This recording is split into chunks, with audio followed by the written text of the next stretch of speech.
boleh atau tidak untuk melabur dalam pasaran saham sewaktu keadaan ekonomi negara tidak stabil? Jika boleh, apa yang newbie perlu lakukan? Okay, right. So, bila saya dapat soalan ni, dia sebenarnya jawapannya adalah ada dua perspektif.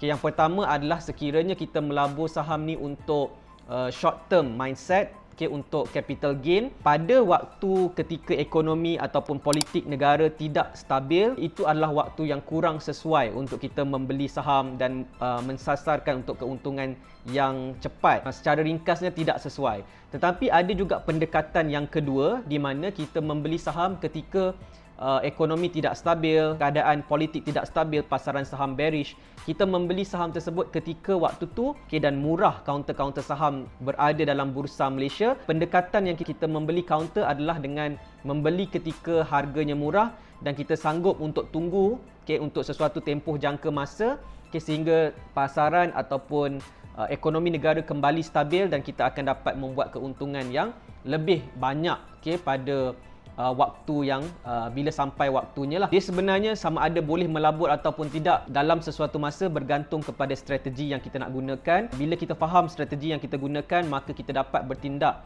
dengan lebih baik lagi dalam pasaran saham di Bursa Malaysia. Untuk soalan ni, saya sarankan anda untuk fahamkan dulu apakah pendekatan ataupun strategi yang anda nak gunakan dalam saham, dan bila anda dah jelas dengan pendekatan dan strategi tersebut, barulah anda boleh jawab soalan sama ada melabur saham ketika ekonomi negara tidak stabil adalah sesuai ataupun tidak. So ianya bergantung kepada pendekatan dan strategi yang anda ingin gunakan.